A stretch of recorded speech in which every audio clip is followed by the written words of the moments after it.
for a muse of fire that would ascend the brightest heaven of invention.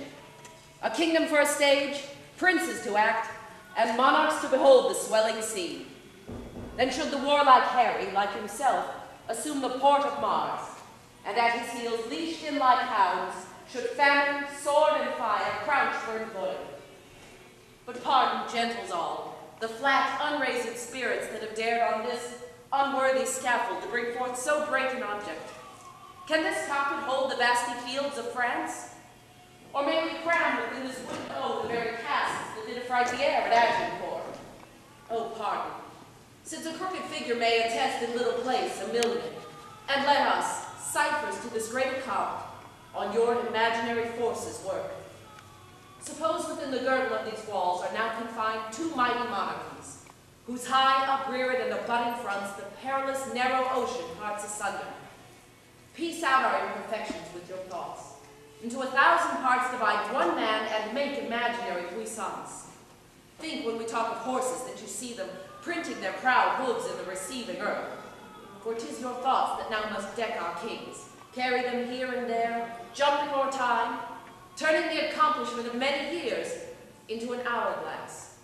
For the which supply admit me, chorus to this history, who prologue like your humble patience pray, gently to hear, kindly to judge. Our play. Well, Charles, I still feel as though the 11th year of last spring was blank. Had indeed against his half for scrambling the unquiet time and push it out for the question. But however, should we resist it now? It must be thought on. If it passed against us, we lose the better half of our possessions.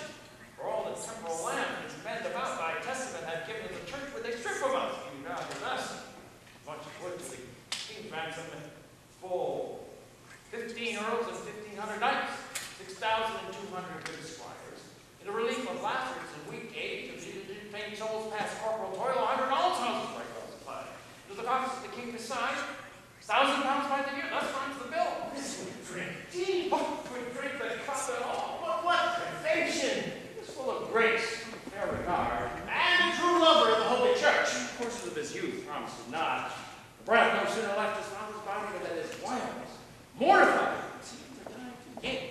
At that very moment, consideration like an angel came and whipped the offending Adam out of him, leaving his body as a paradise to envelop and contain celestial spirits. Never was such a sudden calamity. Never came reformation in a flood with such a heavy current scouring walls, nor never hydra-headed willfulness so soon to lose the sea. And all at once, as in this king, We got a lesson in this change. hear him about reason and divinity. All at once. You would desire the king were ready to it. You were in debate. Commonwealth affairs, you would say it has been all and all his study. List his discourse of war. You shall hear a fearful battle rendered you music, turned into any cause of policy, according not of the legal unloose. Which is a wonder how his grace had gleaned, since his addiction was to coarsest vein, his companies unlettered, rude, and shallow, his hours filled up with riot, banquets, sports, and never founded in any study, any retirement, any sequestration from open haunts, popularity. But, my good lord, how now for mitigation of this bill, urged by the Commons, doth his majesty incline to it or no? Seem indifferent, or rather swaying more upon our part than cherishing the exhibitors against us, for I have made an offer to his majesty, and in regard to causes now in hand which I open to his grace as large as Church in France, to the greater sum than ever at one time to clergy, yet to his predecessors heart withal. How did this offer seem received, my lord? Good acceptance of his majesty, save that there was not time enough to hear as I perceive his grace dependent on several of his unhidden titles and certain dukedoms, and generally the crown and seat of France where I met with his great grandfather.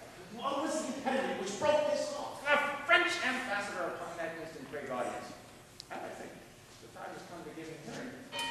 Is it 4 o'clock? It is. Go in to know his audience, which I could with the ready guest declare before the Frenchman speak a word of it. I'll wait upon you, and I long to hear it.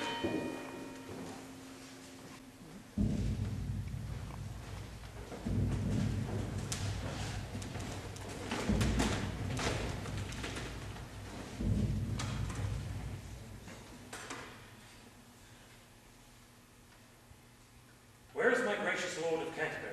Not here in presence. Send for him, good uncle. Shall we bring in the ambassador, my liege? Not yet, my cousin. We would be resolved before we hear him of some things of weight that task our thoughts concerning us and France. God in his kingdoms, guard your sacred throne, and make you long become. Sure, we thank you. My learned lord, we pray you to proceed and justly and religiously unfold why the law saileth that they have in France, or should not bar us in our vein. And God forbid, my dear and faithful lord, you should fashion, rest, or bone your wound, or nicely charge your understanding soul with opening titles miscreate, whose right suits not in native colours with the truth. But God doth know how many now in health shall drop their blood in approbation of what your reverence shall incite us to. Take heed, therefore, how you pawn our person, how you awake our sleeping sword of war. We charge you in the name of God to take heed. For never two such kingdoms did contend without much fall of blood, whose guiltless drops are every one a woe, a sore complaint against him whose wrongs gives edge unto the swords that make such waste and brief mortality. Under this conjuration speak, my lord, for we will hear, note, and believe in heart that what you speak is in your conscience washed, as pure as sin with baptism. Then hear me, gracious Father, and you peers, who owe yourselves your lives and services unto this imperial star. There is no law to make against your highness claim to France, but that which they produce from Pharaoh. In terram salidam ularius they subitant. No woman shall succeed in sailing land, which sailing land the French unjustly loathes to be the realm of France, and Pharamond, the founder of this law, and female above. Yet their own authors faithfully affirm that the land saileth is in Germany, between the floods of Selah and the Belle, which saileth, as I said, to Extel and Selah is at this day in Germany on Mycenae. Then it will appear that sailing law does not apply unto France, nor did the French possess this sailing land until 420 years after the function of King Pharamond, I suppose the founder of this law. So that, as clear as this is our son, King Pepin's title and Hugh Capet's claim, King Louis, his satisfaction, all appear to hold in right and title of the female. So do the kings of France unto this day, howbeit they would hold up this sailing law to bar your highness claiming from the female, and rather choose to hide them in the net than amply to embar their quick titles, usurp on you and your progenitors. May I in right and conscience make this claim? Sit upon my head, dread sovereign. Gracious Lord. Stand before you, Rome. Unmarked your bloody flag. Look back into your mighty ancestors.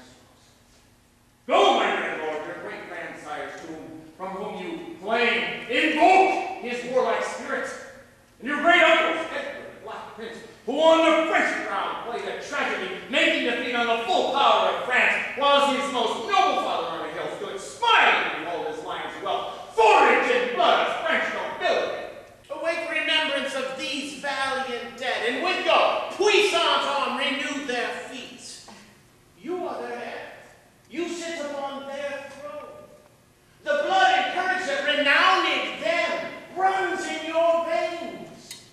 And my thrice puissant lieges in the very May morn of his youth, ripe for exploits and mighty enterprises. Your brother kings and monarchs of the earth do all expect that you should rouse yourself, as did the former lions of your blood. They know your grace have cause and means and might. So doth your highness. Never king of England had nobles richer, or more loyal subjects whose hearts have left their bodies here in England and lie pavilioned in the fields of France. And let their bodies follow, my dear liege, with blood and sword and fire in your right. Nay, whereof, ye and the spiritual tea will raise your highness such a mighty sum as never did the clergy yet bring into any of their ancestors. We must not only arm to invade the French, but lay down our proportion to defend against the Scots, who will make road upon us with all advantages. Of those marches, gracious sovereign, should be a wall sufficient to defend the inlands from the pilfering borderers. We do not mean the coursing snatchers only, but fear the main intendment of the Scots, who hath still been a giddy neighbour to us. For you shall read that my great-grandfather never went with his forces into France, but that the Scot, on his unfurnished kingdom, came pouring like a tide into the breach, with ample and brimfulness of his force, galling the gleaned land with hot acid, girding with grievous siege castles and towns, that England, being empty of defence, hath shook and trembled at the ill neighbourhood. She hath been then more feared than harmed, my liege. For hear her but example by herself, when all her chivalry hath been in France, and she a mourning widow of her uncles, she hath herself not only well defended, but taken and impounded as a stray the King of Scots, whom she is sent to France to fill King Edward's fame with prisoner kings, and make her chronicle as rich with praise as is the ooze and bottom of the sea with sunken reconcilers treasures. But there is a saying, very old and true. For if you will France win, then with Scotland first begin. For once the eagle England being at prey, to her unguarded nest the weasel Scot comes sneaking, and so sucks her princely eggs, playing the mouse in absence of the cat, to tear and havoc more than she can eat. It follows then the cat must stay at home, yet that is but a crushed necessity, since we have locks to safeguard necessaries, and pretty traps to catch the petty thieves. While the arm and hand doth fight abroad, the advised head defends itself at home. For government, though high and low put into parts, doth keep in one consent, congrene in a full and natural close, like music. Therefore doth having divided the state of man to divers functions, setting endeavor in continual motion, to which is fixed as an aim or but, obedience.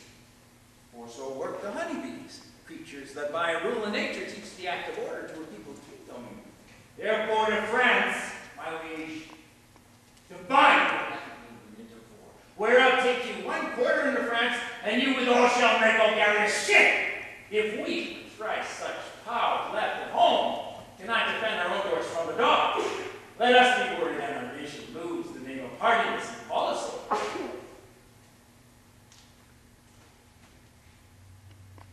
Bring in the messenger sent from the Dauphin.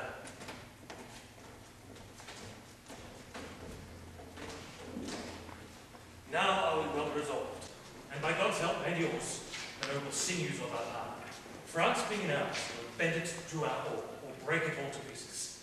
For there will sit ruling in large and ample empery o'er France, and all the almost kingly dukedoms.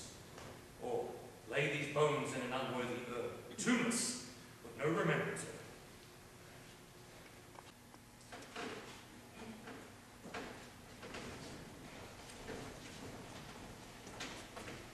Now are we well prepared to know the pleasure of our fair cousin Dauphin, for we hear your greeting is from him, not from the king. May it please your majesty to give us leave freely to render what we have in charge, or shall we furtherly show you whereof the Dauphin meaning and our embassy? We are no tyrants, but a Christian king, and to whose grace our passion is as subject as are our wretches fettered in our prisons. Therefore, with frank and uncurbed plainness, tell us the Dauphin's mind. Thus beneath you, your highness, ladies sending into France, they claim certain dukedoms in the right of your great predecessor, King Edward III, in answer of which claim, the prince, our master, says that you savor too much of your youth, and bids you be advised that there is nothing in France that can be with a nimble galliard. You cannot tell into dukedom there. He therefore sends you meter for your spirit, this tome of treasure, and in view of this desires you, let the dukedoms that you claim hear no more of you. This Dauphin speaks. What treasure, uncle?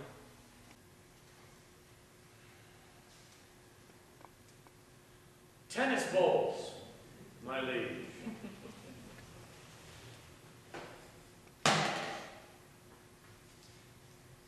We are glad the Dauphin is so pleasant to us. His presence and your pains we thank you for.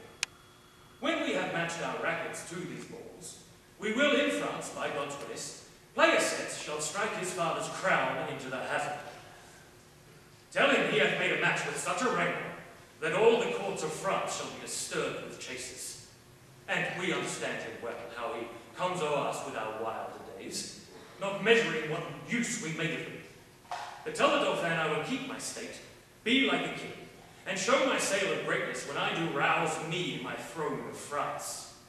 For that have I laid by my majesty and plodded like a man for working days.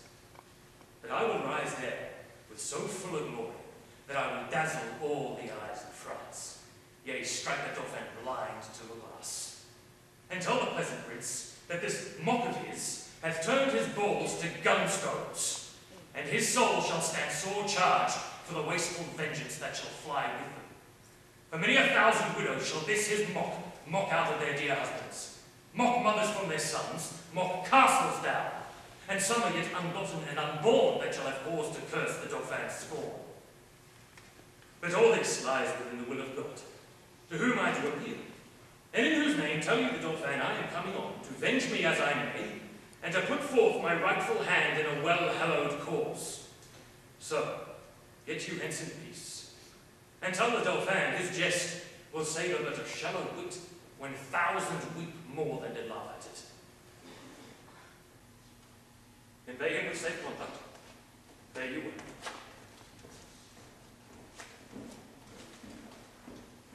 This was a merry message. We hope to make the sender blush at it. Therefore, my lords, omit no happy hour that may give furtherance to our expedition, for we now have no thought in us but France, save those to God that run before our business. Therefore, let our precautions for these wars soon be brought, and all things thought upon that may with reasonable swiftness add more feathers to our wings. For, God before, we'll chide this Dauphin at his father's door.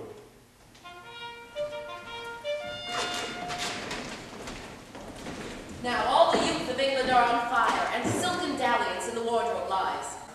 Now thrive the armorers, and honor's thought reigns solely in the breast of every man. They sell the pasture now by the horse, following the mirror of all Christian kings, with winged heels as English Mercuries.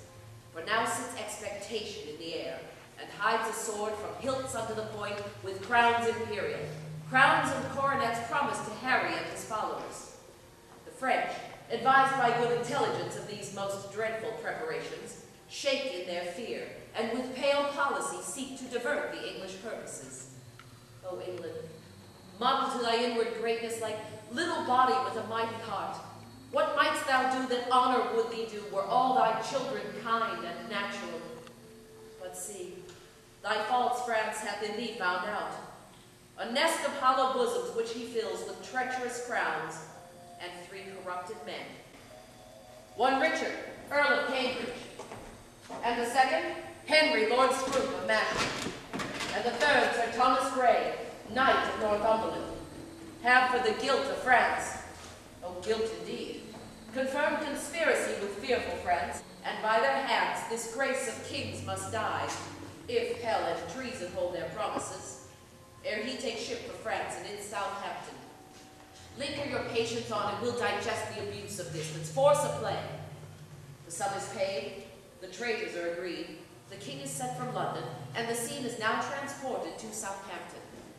There is the playhouse now, there must you sit, and thence to France shall we convey you safe and bring you back, charming the narrow seas to give you gentle pass. For if we may, we'll not offend one stomach with our play. But till the king come forth, and not till then, unto Southampton do we shift our scene.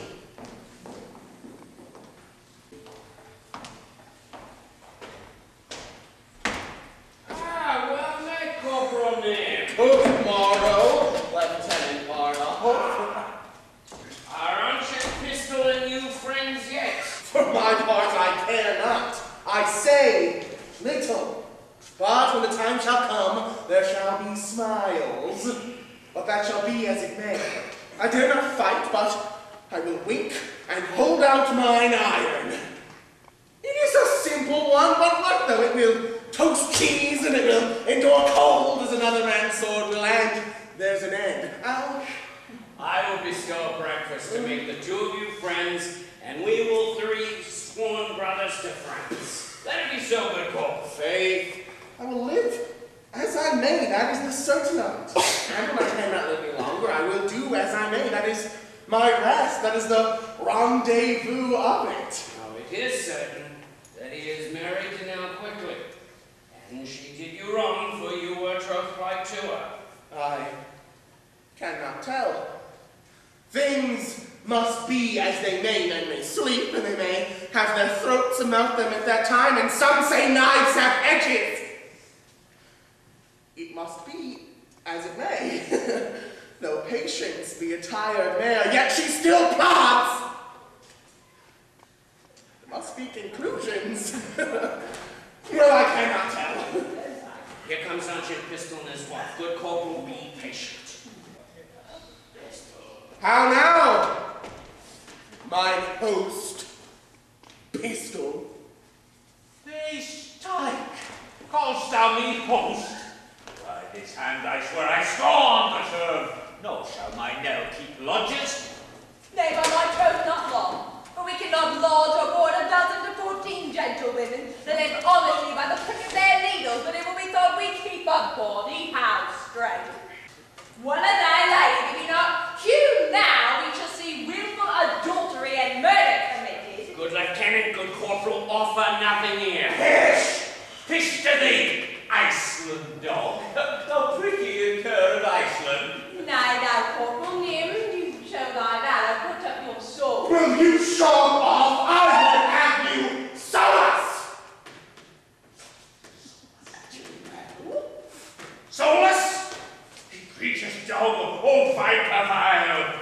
The solus in thy most availous face. The solus in thy throat and in thy eyes. And in thy maw, yea, purring, which is worse, within thy nasty mouth. I do retort the solus in thy bowels, for I can take, and Pistol's cock is up, and flashing fire will follow. I am not Barbacin. You shall not conjure me. I have an humor to knock you indifferently well. If you grow foul with me, Pistol, I will scour you with my rapier as I may in fair terms. If you would walk off, I would prick your guts a little in good terms as I may, and that's the humor of it. Braggart vile, a damned furious wight, the grave doth gape, and doting death is near. Therefore, exhale!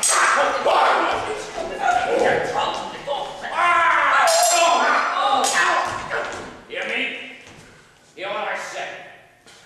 He that thrusts the first thrust, I'll kill him, as I am a soldier.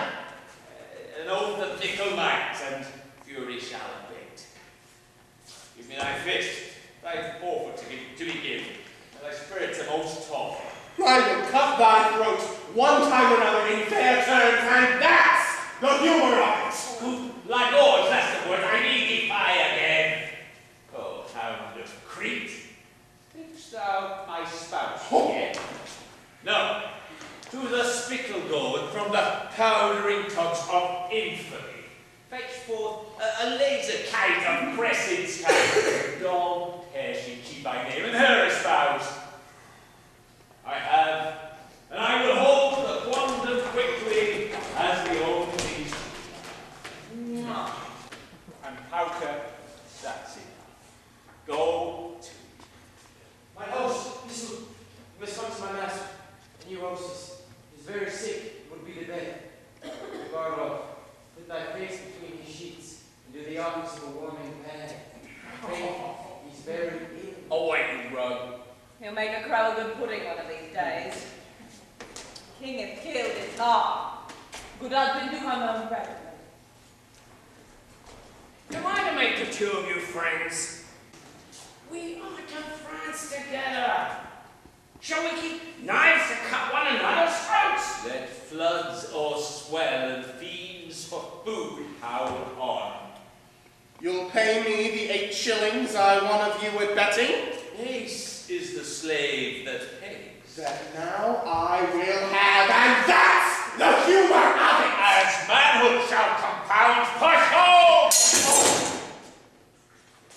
By this sword, he who strikes first, I'll Kill him! By his sword I will!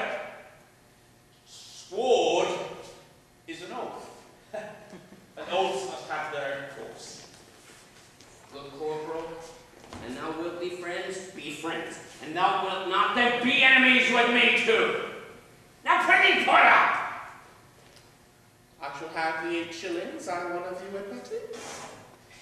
A noble shalt thou have, and pressed peg, and liquor likewise I will give to thee.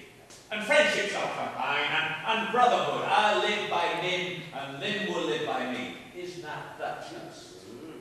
For I shall sutler be unto the camp of profits will accrue. Give me your hand. Oh, I shall have my noble. In cash, most justly paid. Well then, that's the humor of it. Whenever they come of women, come quickly to Sir John. For art is so shite with the quotidian tertian that it's most lamentable to behold. Sweet men come to him. The king hath run bad humors on the night. That's the even of it. And thou spoke the right. His heart is fracted and corroded. The king is a good king, but it must be as it may. He passes some humors and careers. Let us condole the night. For lambkins, we will live.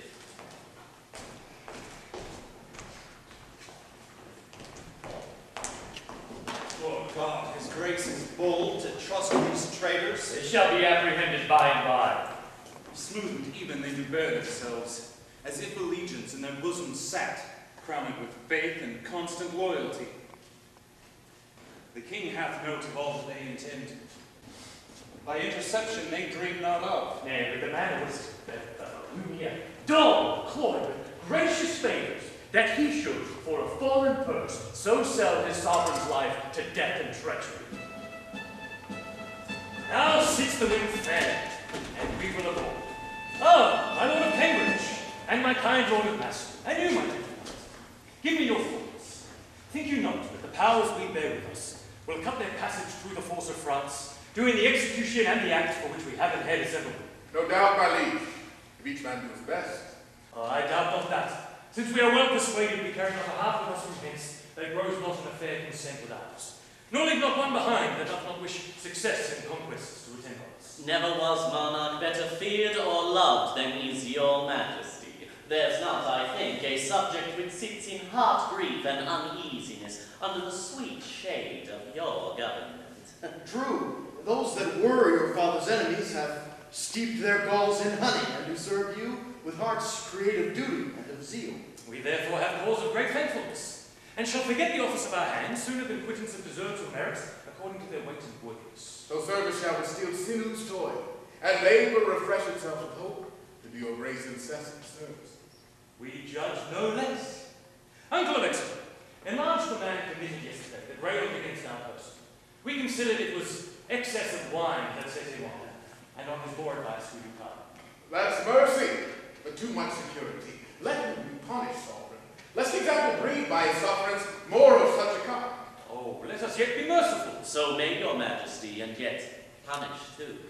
Sir, you show great mercy if you give him life, after the taste of much correction. Alas, your too much love and care of me are heavy orisons against this poor wretch. If little faults proceeding on distemper shall not be winked at, how shall we stretch our eye when capital crimes, chewed, swallowed, and digested appear before us? I won't guess at large that man, though Cambridge stricken Grey in their dear care and tender preservation of our person would have him punished. And now to our French forces. Who are the commissions? I won, your majesty. Your highness bade me ask for it today. As did you me, my liege. And I, my lord sovereign. Then, Richard, Earl of Cambridge, there is yours. There yours, Lord Scrivener Masher. And so now, brave Northumberland, this same is yours. Read them, and know I know your words. My Lord Westmoreland and Uncle Exeter, we will aboard to. Why, how now then? What see you in those papers that you lose so much complexion? Look ye how they change. The cheeks are pale. Why, what read you there that is so coward and chase your blood out of the fields? I do admit my fault, and do submit me to your highness' mercy. Which we all feel. The mercy that was quick on us but late, by your own counsel is suppressed and killed. You must not dare, for shame, to talk of mercy. For your own reasons turn into your bosoms as dogs upon their masters, worrying you.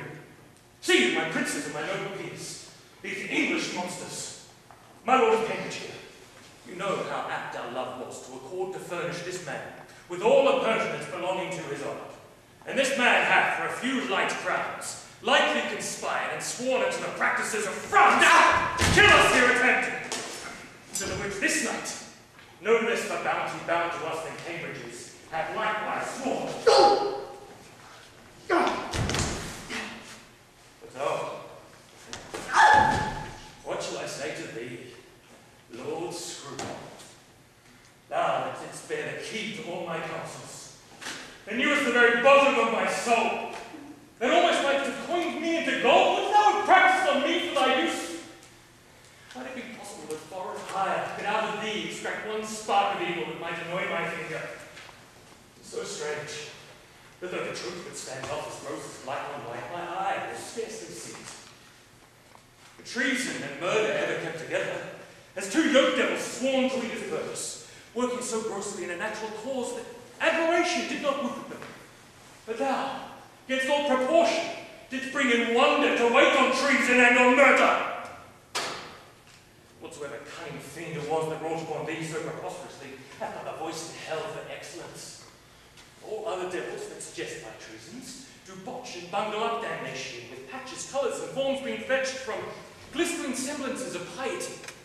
That he that tempted thee, bade thee stand up, gave thee no instance why thou shouldst do treason, unless that dubbed thee with the name of traitor. If that same demon that had gulled thee thus should with his lying gate walk the whole world, he might return to Vasty Tartar back and tell the legions, I can never win a soul so easy as that Englishman's. Oh, how hast thou with jealousy infected the sweetness of affiance? Show men beautiful? Why, so didst thou. Seem they grave and learned? Why, so didst thou. Come they of noble family? Why, so didst thou. Seem they religious? Why, so didst thou. I will weep for thee, for this revolt of thine methinks is like another fall of man. Their thoughts are open, arrest them to the altar of the law. I arrest thee of high treason, by name of Richard, Earl of Cambridge. I arrest thee of high treason, by name of Thomas Grey, Knight of Northumberland. I arrest thee of high treason, by name of Henry, Lord Scroope, Maxim.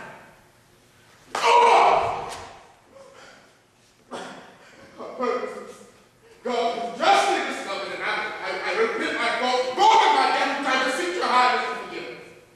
Although my father paid the price of it. For me, the gold of France did not seduce, although I do admit it has a motive the sooner to effect what I intended. But God be thanked for prevention, which I in sufferance heartily will rejoice, beseeching God and you. Pardon me. Never has faithful subject more rejoiced at the discovery of most dangerous treason than I do at this hour joy myself, prevented from a damned enterprise.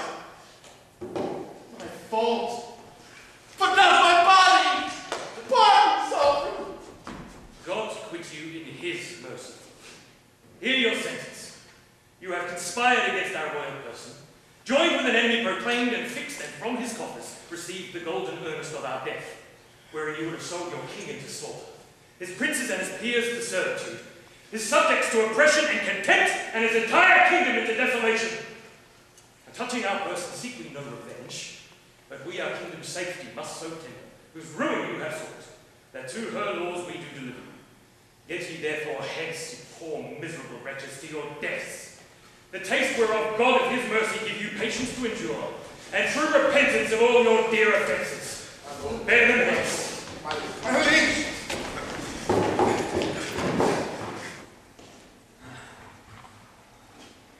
Now, lords, for France, the enterprise whereof shall be to you as us like glorious. Now we doubt not of a fair and lucky war, since God so graciously hath brought to light this dangerous treason lurking in our way to hinder our beginnings. We doubt not now that every run is smoothed on our way. Then forth, dear country, let us deliver our poor sons into the hand of God, putting it straight in expedition, cheering to see the signs of war advance. No king of England if not king of France. Dear, I sweet husband, do let me bring me to stand. For my manly heart doth it.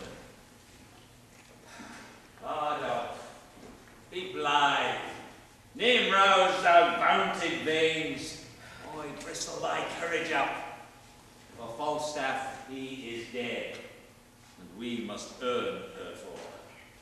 Would that I were with him, where Sir Mary be, in heaven or in hell. Nay, not now. He did Sir Arthur's bosom if ever a man went to Arthur's bosom. He made a finer end than had been any Christian charm. Parted just between 12 and 1, even at the turning of the tide. They say he cried out of sack. Aye, that he did. And of women. Nay, that he did not. Yes, that he did. And said they were devils incarnate. He never could abide carnation. It was a colour he never liked. I said once that the devil would have him about women. He did in some sort indeed and a women. But he was a rheumatic. Talked about the whore of Babylon. Do you not remember? I said once that he saw fleas upon Bardolph's nose. And said it was a black soul burning in hell for him. Well, the fuel's gone out that fed that fire. That's all the riches I ever got, Miss Service. Shall we, Sean? The king will be gone from Southampton. Come, let us away. My love, give me thy lips. Look at my chattels and my movables. Trust not. Bolts are straws, when spades are wafer cakes, and hold fast is the only dog I have. Clear thy crystals. Young fellows in arms, letters to France, like horse leeches, my boys, to suck, the very blood to suck. That's but unwholesome food, they say. Ah, touch her soft mouth and march. Farewell, Eustace.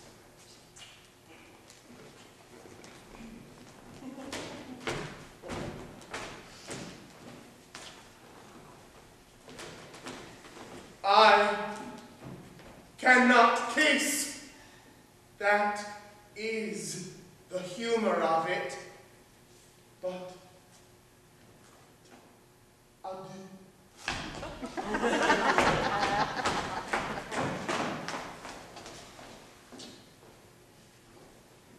Let house Whiffery here. Stay close, I did command. Farewell. Adieu.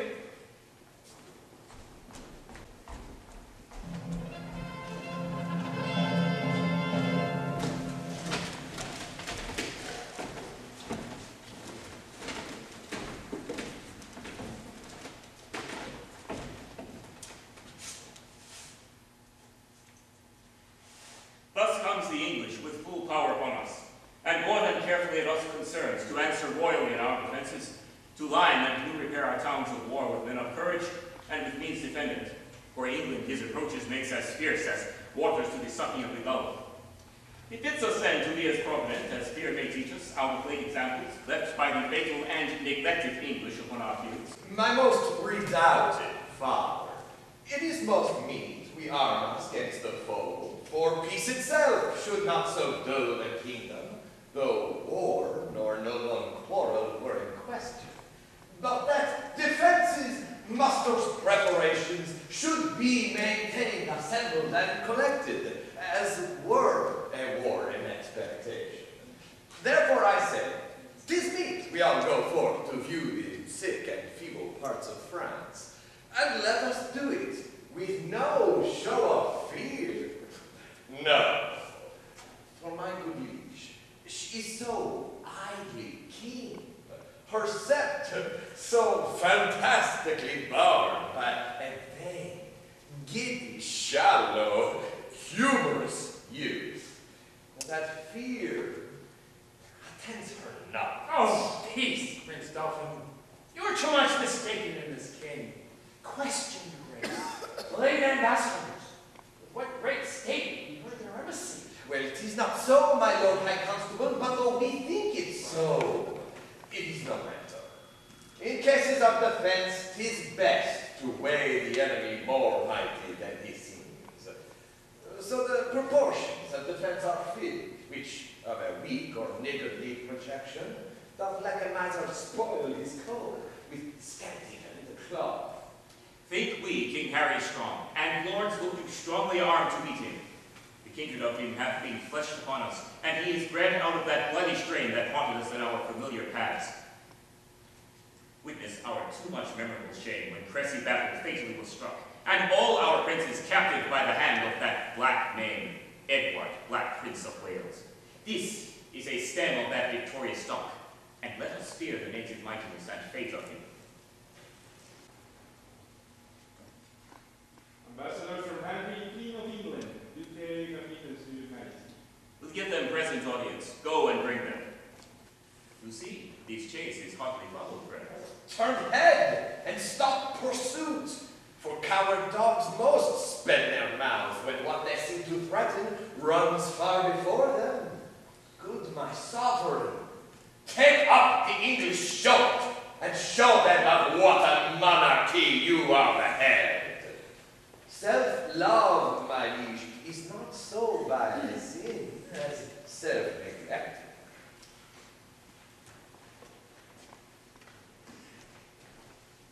From our brother England? From him must he greet your majesty. He wills you, in the name of God Almighty, that you divest yourself and lay apart the borrowed glories that by gift of heaven, by law of nature and nations, belongs to him and to his heirs. Namely, the crown and all wide-stretched honors that pertain by custom and the ordinance of times unto the crown of France. That you may notice no sinister nor awkward claim, picked from the wormholes of long vanished days, or from the dust of old oblivion raked, he sends you this most memorable line. In every branch, truly demonstrative, willingly you overlook this pedigree. And when you find him evenly derived from his most famed of famous ancestors, Edward III, he wills you then to resign your crown and kingdom, indirectly held from him, the native and true child. Or else what follows? Bloody constraint. For if you hide the crown, even in your hearts there you will break for it. Therefore, in fierce tempest he is coming, in thunder and in earthquake, like a Jove. That, if requiring fail, he will compel, and bid you, in the bowels of the Lord, to deliver up the crown, and to take mercy on the poor souls for whom this hungry war opens its vasty jaws. And on your head, turning the widow's tears, the orphan's cries, the dead men's blood, the pining maiden's groans for husbands, fathers, and betrothed lovers that shall be swallowed in this controversy. This is his claim, his threatening in my message. Unless the Dauphin be in presence here, to whom expressly I bring greeting too. For us, we will consider of this further. Tomorrow shall you bear our full intent back to our brother England. For the Dauphin, I stand here for him. What to him from England? Scorn and defiance, slight regard, contempt, and anything that may not misbecome the mighty sender, doth he prize you out. Thus says my king, and if your father's highness do not, in grant of all demands at large, sweeten the bitter mock you sent his majesty, he'll call you to so hot an answer of it, that caves and roomy voltages of France shall chide your trespass, and return your mock in second accent of his ordinance. Oh, say, if my father render fair return, it is against my will, for I desire nothing but odds with England.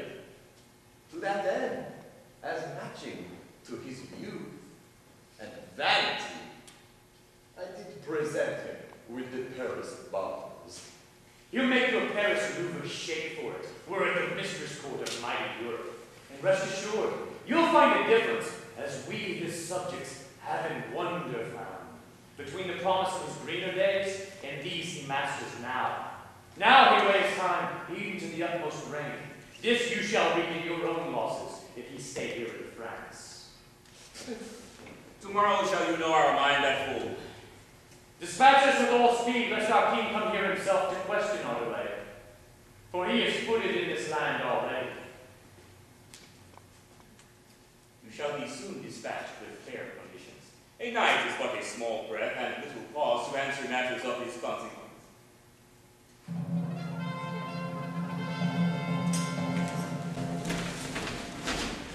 Thus, with a magic wing, our swift scene flies in motion of no less celerity than that of thought.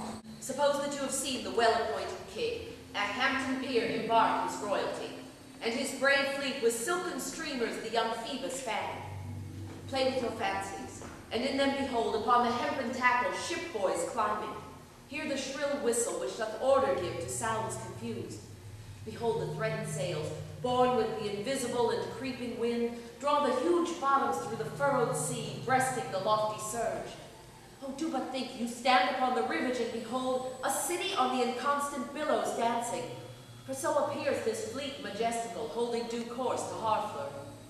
Follow, follow, grapple your minds to sternage of this navy, and leave your England as dead midnight still, guarded with grandsires, babies, and old women, either past or not arrived to pit in puissance. For who is he whose chin is but enriched with one appearing hair that would not follow these culled and choice-drawn cavaliers to France? Work your thoughts in therein see a siege. Behold the ordnance on their carriages, with fatal mouths gaping on girded Harfleur. Suppose the ambassador from the French comes back, tells Harry that the king doth offer Catherine his daughter, and with her to dowry some petty and unprofitable dukedoms. The offer likes not, and the nimble gunner with linstock now the devilish cannon touches, and down goes all before them. Still be kind, and eke out our performance with your mind. Let's fire to the breach, dear friends! Once more, or close the wall up with our English dead. In peace, there's nothing so becomes a man as modest stillness and humility. But when the blast of war blows in our ears, then imitate the action of the tiger. Stiffen the sinews, conjure up the blood, disguise fair nature with hard-favoured rage. And lend the eye a terrible aspect, let it pry through the portage of the head like the brass cannon, let the brow overwhelm it as fearfully as doth the golden rock, overhang and jutting his confounded base, swilled with the wild and wasteful ocean. Now set the teeth, and stretch the nostril wide, hold hard the breath, and bend up every spirit to his full height. And on, you noble English, whose blood is fed from fathers of warproof, fathers that, like so many Alexanders, have in these parts, from morn till even fought, and sheathed their swords for lack of argument. Dishonour not your mothers, now attest that those whom you call fathers did beget you, be copying out of men of grosser blood, and teach them how to war! Were made in England. Show us here the mettle of your pasture. Let us swear that you are worth your breeding, which I doubt not, for there is none of you so mean and base that hath not noble lustre in your eyes. I see you stand like greyhounds in the slits, straining upon the start. The game's afoot. Follow your spirit in upon this charge. Cry good for Harry!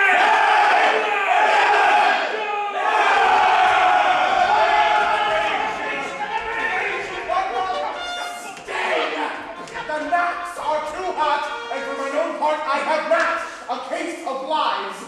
The humor of it is too hot, and that's the very plain song of it. The plain song equals just what humans do about. Oh, not skull and come, not vassal and drop and die, and sword and shield in bloody field does win immortal fame. But I would an alehouse in London. I'd give all my faith upon ale and safety. And wishes would prevail with me, my purpose should not fail with me, but thither would I hie. As duly, but not as true. Up until a pinch your dog. I want that commercial radio to metaphor. Abate thy rage, abate thy manly rage. Abate thy rage with you. You speak. These be good humors. Your underlings, bad humors. As young as I have observed these three swashers. I am boy to them all three, and all they three, though they would serve me, could not be man to me. For indeed, three such antics do not amount to a man. They would steal anything and call it purchase. They would have me as familiar with a man's pocket as the gloves or the handkerchiefs, which goes much against my manhood. For if I were to steal from another man's pocket to put into mine, for it is a plain pocketing up of wrongs, I must leave them and seek some better service. Their villainy goes much against my weak stomach. Therefore, I must cast it up. Captain Fluella, you must come presently to the mines. The Duke of Gloucester would speak with you. To the mines? Tell you the Duke it is not so good to come to the mines. For look you, The Mainz is not according to the disciplines of the war. The concavities of it is not sufficient. For look you, the adversary, you may discuss unto the Duke, hath deep himself 4 yards under the countermines. By Cheshire, I think it will blow up all if there is not better direction. The Duke of Gloucester, to whom the order of the siege is given, is altogether directed by an Irishman, a very valiant gentleman in faith. It is Captain McMorris, is it not? I think it be. Cheshire, he is an ass, as in the world. I will verify as much in his beard. He has no more direction in the true disciplines of war, the Roman disciplines, than is a puppy dog. Oh, here it comes, and the Scots captain, Captain Jamie with him. Captain Jamie is a marvelous, valorous gentleman. That is certain, and of great expedition and knowledge in the wars. I say good day, Captain Fluel. Good day to your worship, good Captain James. How now, Captain Morris? Have you quit the mines that the pioneers given over? It's time to discuss, so classy, Mila. The day is hot, and the weather, and the wars, and the king, and the duke. There's no time to discuss. The time is for siege. The trumpet calls us to the breach, and we talk. By Christ, do nothing. 'Tis a shame for us all so good saving. 'Tis a shame to stand still. 'Tis a shame by my hand. And there are throats to be cut, and works to be done, and there is nothing done. So Christ save me. By the fair, with these eyes of mine take themselves to slumber. I'll do good service, or I'll live in the grove for it, eh? Or go to death, and I'll pay it as valorously as I may. That's how I surely do. There's the Reverend Alliant, Mary, I would full faith hear some question between you twain. Captain McMorris, I think, look you, under your correction, there is not many of your nation. Of my nation? No. What is my nation? 'Tis a villain, and a bastard, and a knave, and a rascal. What is my nation? Who talks of my nation? You take matters out of this man. Peradventure, I don't think you do not use me with that affability which in discretion you ought to use me. Look you, being as good a man as yourself, both in the disciplines of war, and in the degradation of my birth, and in other particularities. I do not know you so good a man as myself, and so God save me, I will cut off your head! You let mistake each other! Aye, that's a foul fault. The town sounds of parlor. Captain McMorris, when there is more better opportunity to be required, look you, I will be so bold as to tell you I know the disciplines of war, and there is an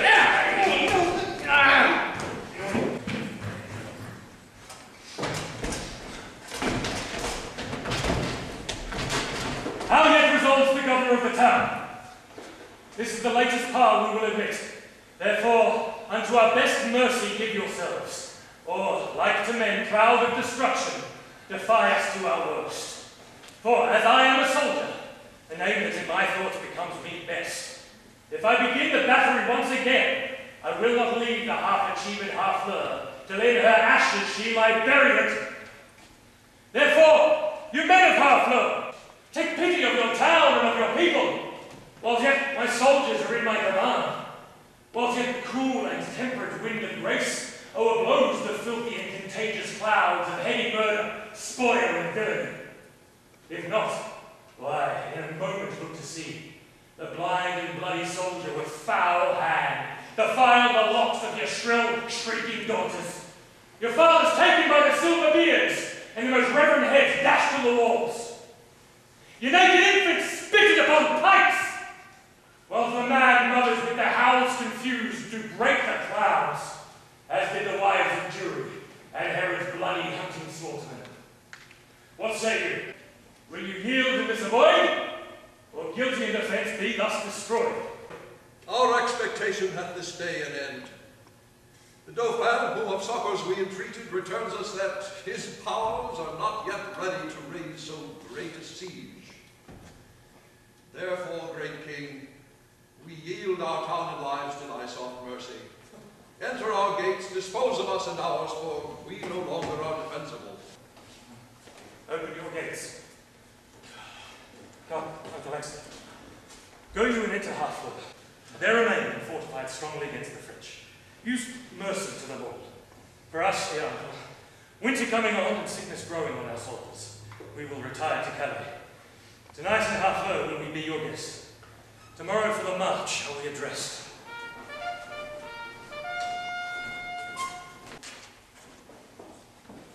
Alice, tu as été en Angleterre et tu parles bien le nom?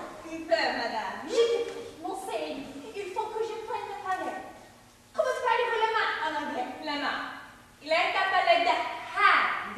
The hand. Et les doigts? Les doigts? Moi, j'oublie les doigts. Oh, mais je mets sur le vrai. Les doigts?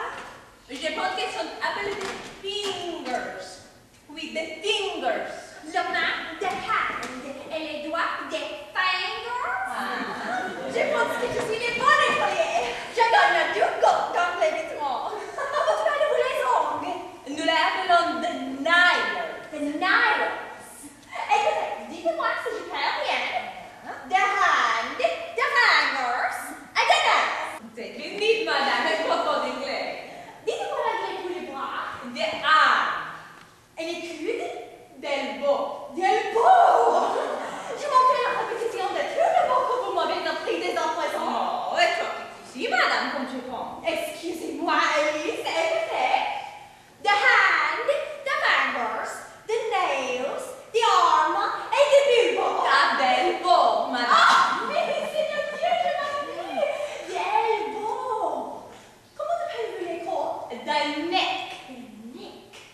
Et le menton? The chin. The chin. Les côtes, the neck. Et les mentons, the chin. Oui, ils sont entre eux.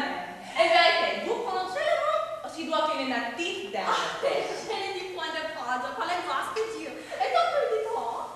Mais avez-vous pas de choses à oublier? C'est que je vous enseigne. Non. Je vais apprendre une autre forme de l'essence.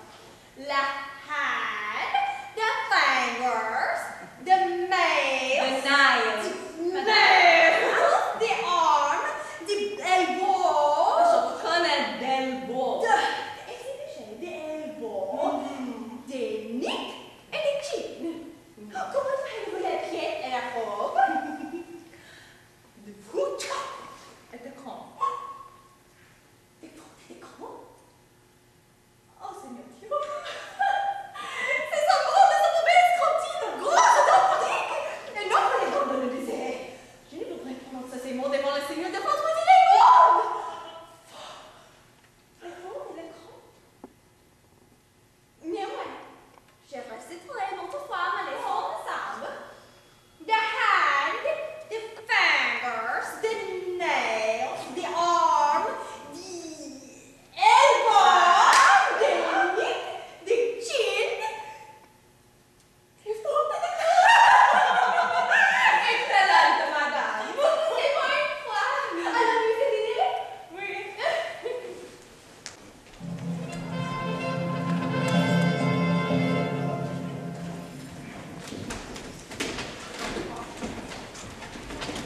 Tis certain he hath passed the river Somme. If ye be not fought with all, my lord, let us not live in France.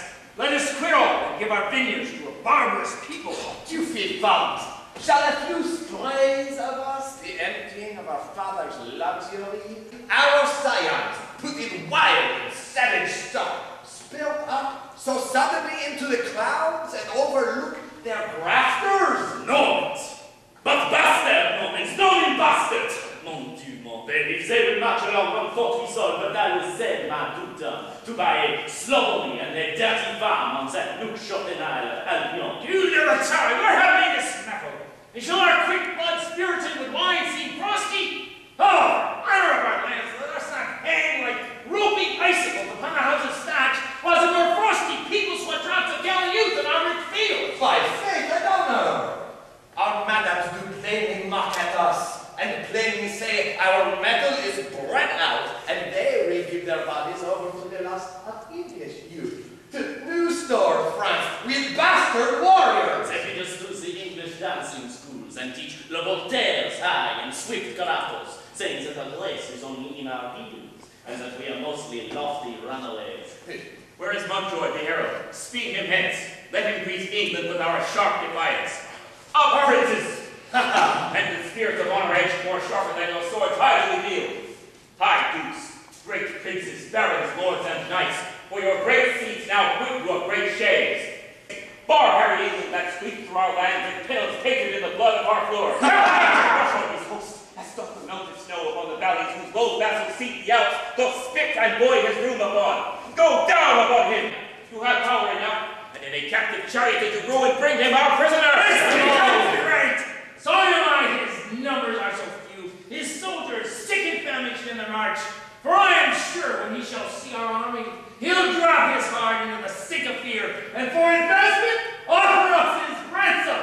Therefore, Lord Constable, haste on Montjoy, and let him say to England that you said you know what willing ransom you would give. Ah! Prince Dauphin, you shall stay with us in ruin. Not so. I do beseech your majesty. Be patient, for you shall remain with us. Now forth, Lord Constable, and princes all, and quickly bring us word of England's fall.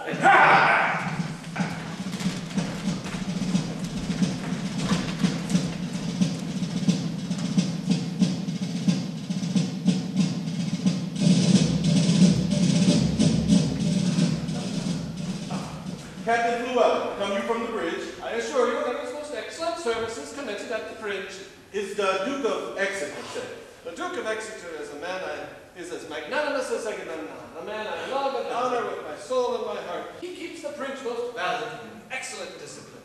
Also, there is an ancient lieutenant there at the bridge. I think in my very conscience he is as valiant a man as Mark Antony, and he is a man of no estimation in the world, but have seen him do as gallant service. What do you call him? He is called Ancient Pistol. I know him not. Well, here is the man. Captain, I thee beseech to do me favours. The Duke of Exeter doth love thee well. I have praised God, and I have merited some love at his hands. A soldier firm and strong of heart, and of buxom valour, hath by cruel fate and giddy fortune's furious fickle will, a goddess blind that stands on the rolling restless stone. By your patience, Ancient Pistol, fortune is painted blind with a muffler afore her eyes. In truth, the poet makes a most excellent description of it. Fortune is an excellent moral. Fortune is Bardolph's forward frowns on him. For he hath stolen the pax, and hanged must be. A damned death. Let gallows gape for dogs that man go free, and let not hemp his windpipe suffocate. But Exeter hath given the doom of death a price of little price. Therefore go speak. The Duke will hear thy voice. Let not Bardolph's vital spread be cut by edge of penny cord and vile reproach. Speak, Captain, for his life, and I will thee requite. Ancient Pistol, I do partly understand your meaning. Well, then rejoice, therefore. Indeed, Ancient, it is not to be rejoiced at. For if, look you, it were my brother, I would desire the Duke to use his good pleasure and put him to execution. For discipline ought to be used. Die, but be damned. And a figo for thy friendship. It is well. The fig of Spain. How now, fool? Came down from the bridge. I so please your majesty. The Duke of Exeter has most gallantly maintained the bridge. I can tell your majesty the Duke is a brave man. What men have you lost, fool? The perdition of the adversary hath been very great, reasonable great. Marry, for my part, I think the Duke hath lost him never a man, save one that is like to be executed for robbing a church. One Bardolph, if your majesty know the man. His face is all buckles and whelps and knobs and flames of fire. And his lip blows at his nose, and his nose is like a coal of fire, sometimes blue and sometimes red. But his nose is executed and his fire is out. We would have all such offenders so cut off. And we give express charge that on our marches through the country there be nothing compelled from the villages, nothing taken and paid for, and none of the French upbraided or abused in disdainful language. For when lenity and cruelty play for a kingdom, the gentler gamester is the soonest winner. You know me by my habit. Well then, I know thee. What shall I know of thee? My master's mine. Unfold it. Thus says my king, say thou to Harry of England, though we seem dead, we did but sleep, for advantage is a better soldier than rashness. Tell him we could have rebuked him at Hafler, but we thought not good to bruise an injury till it were full ripe. Now we speak upon our cue, and our voice is imperial. England shall repent his folly, see his weakness, and admire our sufferings. Bid him therefore consider of his ransom, which must proportion the losses we have borne, the subjects we have lost, the disgrace we have digested, which we wait till we answer his pettiness and bow under. And for our losses, his exchequer is too poor. For the effusion of our blood, the muster of his kingdom too fast in number. For our disgrace, his own person, kneeling at our feet, but a weak and worthless satisfaction. Add to this defiance. And, in conclusion, tell him he has betrayed his followers, whose condemnation is pronounced. So far my king and master, so much my office. What is thy name? I know thy quality. Montjoy. Now does thy office fair? Turn thee back, and tell thy king, I do not seek him now, but could be willing to march on to Calais without impeachment.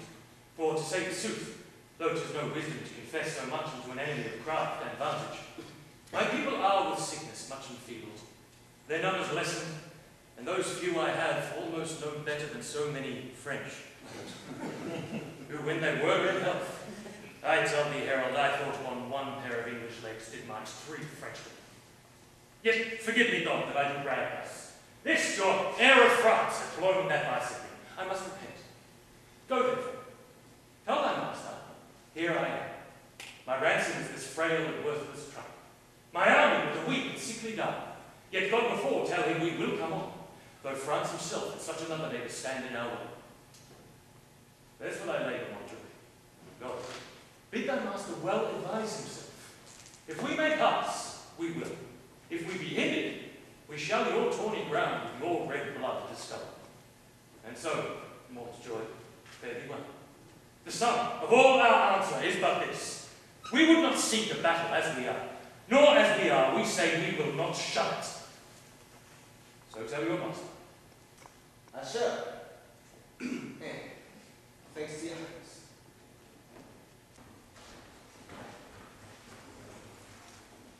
I hope they will not come upon us now. We are in God's hands, cousin, not theirs. March to the bridge. Now draws toward night. Beyond the river we'll encamp ourselves, and on tomorrow, bid them march away.